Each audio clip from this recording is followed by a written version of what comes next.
So it is finally time to debunk the dog-hating mother once and for all. Because in my previous videos about the dog-hating mother, they were less about her views and her arguments towards dogs and their owners, but rather exposing the darker side of her and her cowardly behaviour, aka deleting comments, disabling comments, false flagging videos she doesn't like. But in today's video, it's solely going to be focused on responding, criticising and debunking the arguments that she has made in her videos about dogs and their owners. This video is going to contain no jokes, no cheap insults, no funny jabs, but solely arguments and evidence to prove and show that what she has been saying in her videos and her recent videos is incorrect, because in this video, I actually challenged the dog-hating mother to debunk this video. Because she is always going on about how we are brainwashed, we are wrong, she is correct, and how she has seen a shit ton of evidence and articles which backs up her claims. However, she never shows her evidence.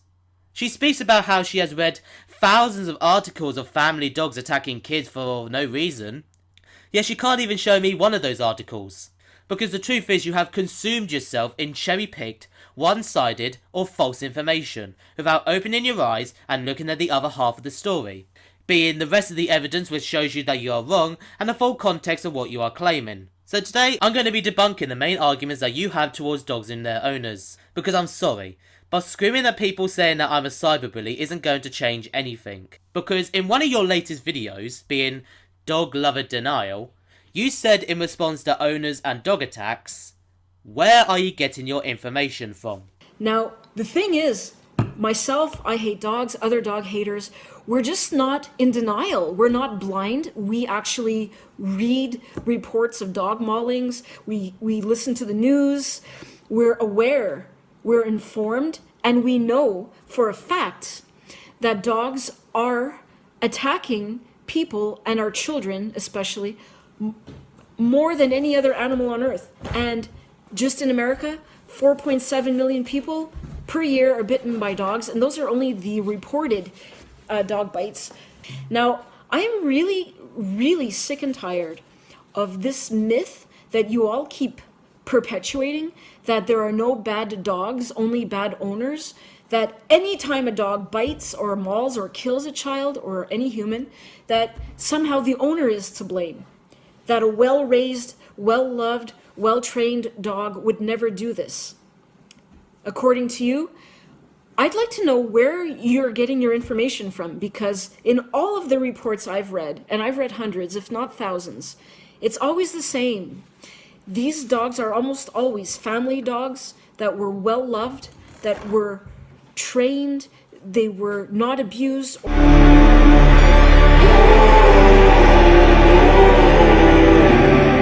Well, let me explain. But first of all, I want to address something in your statement.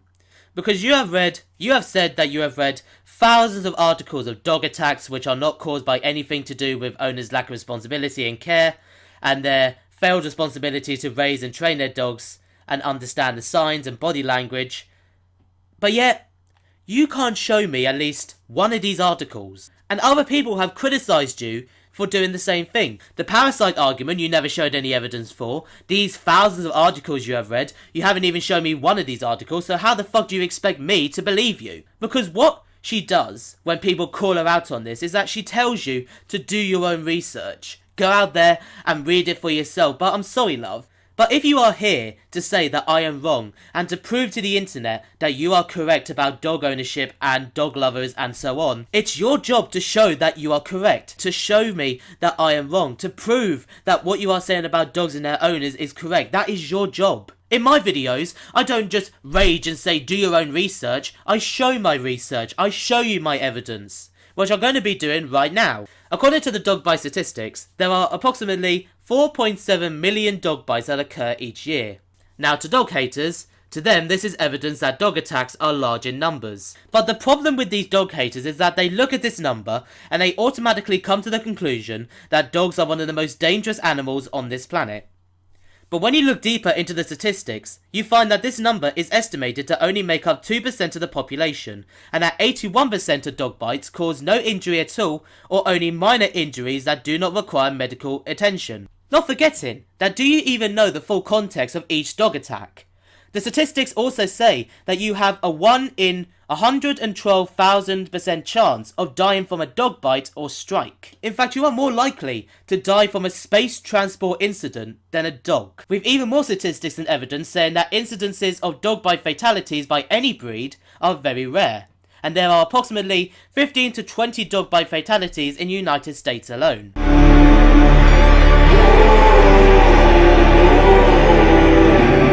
In today's society, the US population of dogs make up around 89.7 million. But yet, the statistics and evidence clearly show that dog attacks are very small, and that they are a rare case, aka they only make up about 2% of that population. You also claim in your video that dogs attack more humans than any other animal. And we know for a fact that dogs are attacking people and our children especially more than any other animal on earth. But when you look deeper into the statistics and information, you do start to realise that the reason there are higher dog attacks is not because they are naturally aggressive and dangerous creatures, which you keep making out to be the case.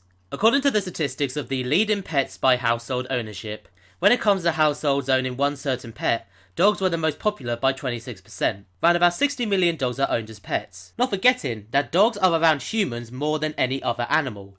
So of course, when it comes to comparing attacks between animals, of course dogs are likely to be higher. Because they are around humans more, and the population of dogs is much higher, and so is the ownership. For thousands of years, all throughout history, dogs have been domesticated to be companions and work alongside humans.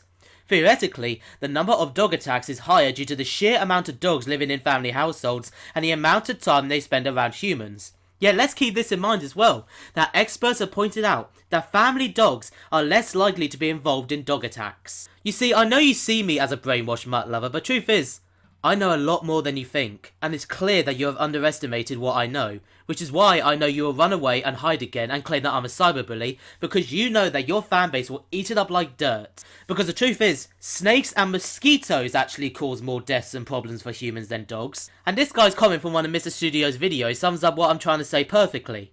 And this is someone who studies animal behaviour too. Now, I am really sick and tired of this myth that you all keep perpetuating, that there are no bad dogs, only bad owners, that any time a dog bites or mauls or kills a child or any human, that somehow the owner is to blame. That a well-raised, well-loved, well-trained dog would never do this. According to you, I'd like to know where you're getting your information from. Because here's the truth, dog-hating mother. You know jack shit. I'm sorry, but I'm just saying it as it is. You know jack shit about dog behaviour.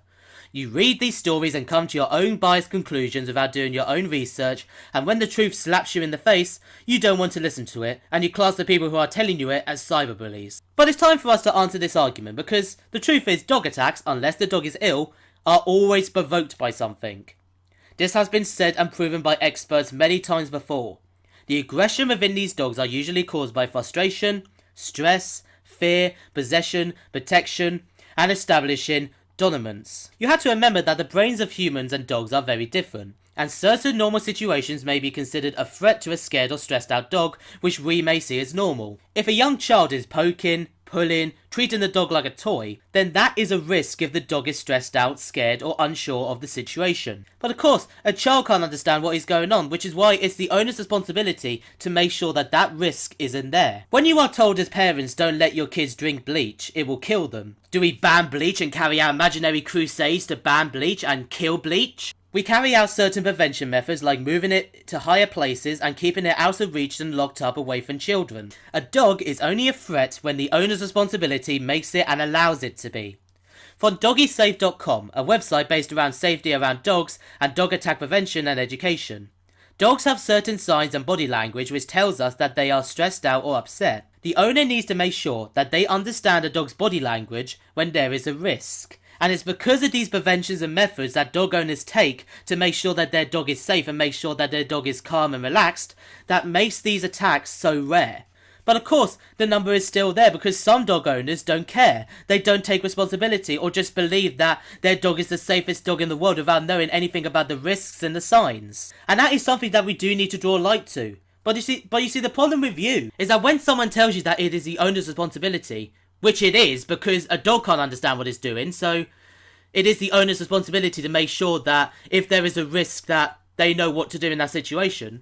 You just go, why bother? I mean, if you had to train a dog to make sure that it doesn't bite someone, then why bother in the first place? We should just ban dogs, right?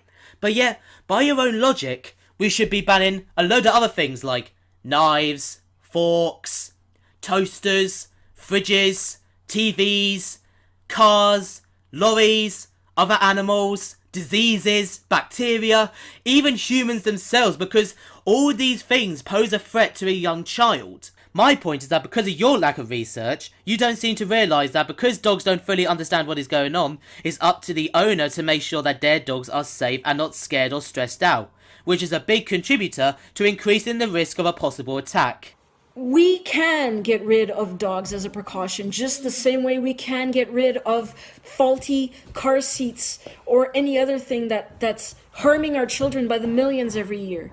We can and should be getting rid of them. We have no need for these things, but we do have a need for humans. So stick that argument where the sun don't shine, people. I'm sick of it. But we have zero need for dogs in our communities. Zero.